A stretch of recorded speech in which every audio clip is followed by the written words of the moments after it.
Ada Al-Quran, ada Alkitab, ada Mushaf, itu beda.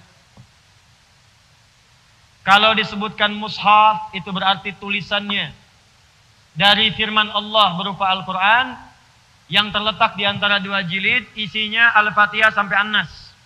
Gak ada yang lain. Itu Mushaf namanya. Di Mushaf itu firman Allah yang dituliskan, tulisannya dari Al-Fatihah sampai An-Nas, tidak diselingi dengan apapun. Dari awal sampai akhir. Di jilid, di antara jilidnya Al-Fatihah sampai An-Nas, itu Mushaf. Kalau ada terjemahnya disebut Mushaf dan terjemah. Jadi terjemahannya bukan Mushaf. Kalau ada tafsirnya disebut tafsir. Jelas ya? Kalau cuman Arabnya saja tulisan dari Al-Qur'annya, itulah Mushaf. Awas, hati-hati. Kalau bercampur dengan yang lain bukan Mushaf. Di gadget nih, di handphone. Itu bukan Mushaf. Itu aplikasi namanya, jihaz. Jihaz. Tapi boleh kalau ingin baca dari situ, boleh. Karena yang penting itu kan bacaannya. Bunyinya. Pelajarannya. Tapi itu bukan Mushaf. Dan hukumnya beda. Mushaf tidak boleh dibawa ke tempat-tempat sembarangan. Gak ada orang ke toilet bawa Mushaf. Awas, hati-hati. Mushaf disimpan di tempat yang bukan sembarangan. Simpan di tempat yang tinggi. Lakukan dengan baik. Bawanya, kata Imam An-Nawawi, kalau bisa pakai wudhu. Gak berwudhu, gak apa-apa. Pakai wudhu lebih mulia. Tapi handphone tidak.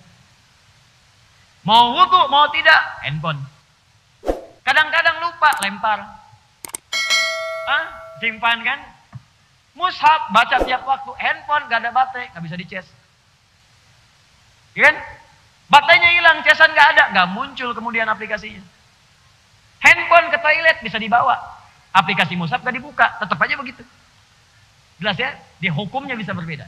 Di kalau Mushaf adalah ayat Al-Quran yang dituliskan dalam bentuk tulisan terletak di antara dua jilid, isinya Al-Fatihah sampai An-Nas. Ada terjemahan disebut Mushaf dan Tarjamah. Disingkat Mushaf Terjemah.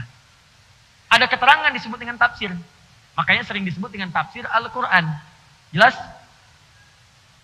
Kalau Al-Quran itu bunyinya.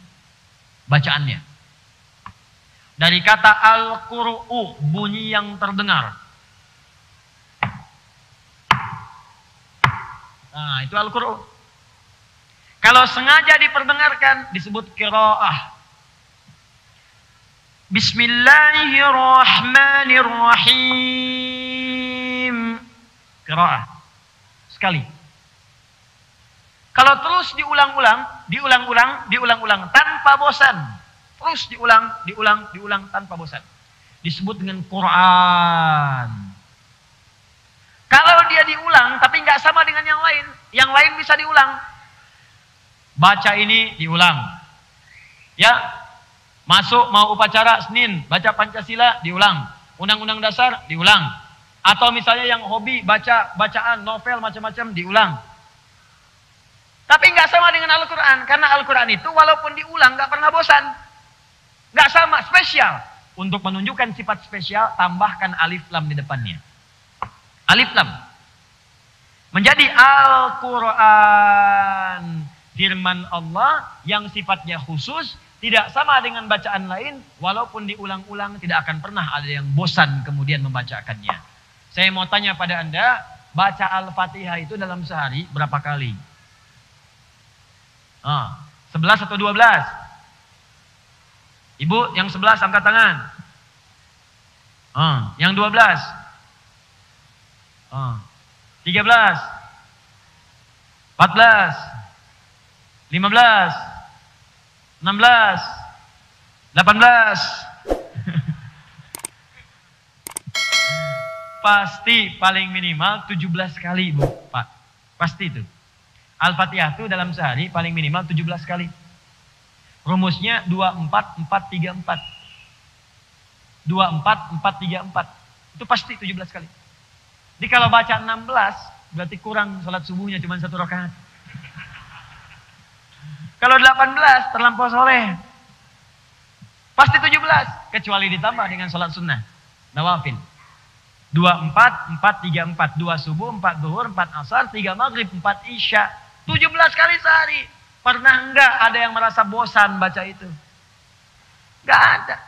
Pernah nggak ada yang merasa pusing baca Al-Fatihah? Never. Tidak ada. Dan yang paling dahsyat, dibacanya tiap hari. Coba bayangkan ya, ada yang lahir dari lahir udah muslim nih. Sampai sekarang muslim, usia misalnya 60 tahun. Dia mulai balik, balik kalau dia laki-laki misal 13 tahun. Dari 13 tahun sampai 60 tahun, udah berapa tahun tuh? Nah, cepat, 57 tahun. 57 tahun, tiap hari baca Al-Fatihah, 17 kali. Setahun kan 365 hari. Berarti 17 kali 365 dikalikan 57. Pertanyaan saya, pernah nggak sakit kepala? Pernah nggak pusing? Pernah nggak berobat ke klinik? Pernah nggak ke rumah sakit? Ada yang terkena stroke karena kebanyakan baca Al-Fatihah. Nggak ada.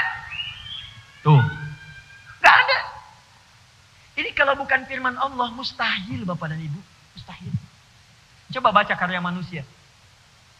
Silahkan taruh misalnya majalah sehebat apapun. Novel sebagus apapun. Baca 17 kali sehari. Besoknya dirawat di rumah sakit. Silahkan kalau nggak percaya. Baca. 17 kali sehari.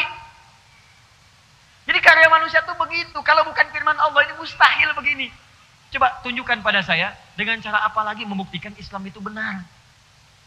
Jadi kalau ada yang keluar dari Islam keterlaluan. Mau nyari apa lagi? Orang mencari-cari. Silakan bandingkan dengan apapun karya manusia.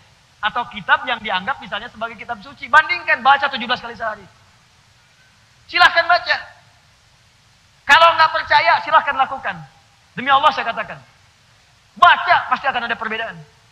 17 kali sehari, 17 kali sehari. Cuman Al-Quran yang dibaca seperti itu. Kalau bukan firman Allah, mustahil. Itulah Al-Quran.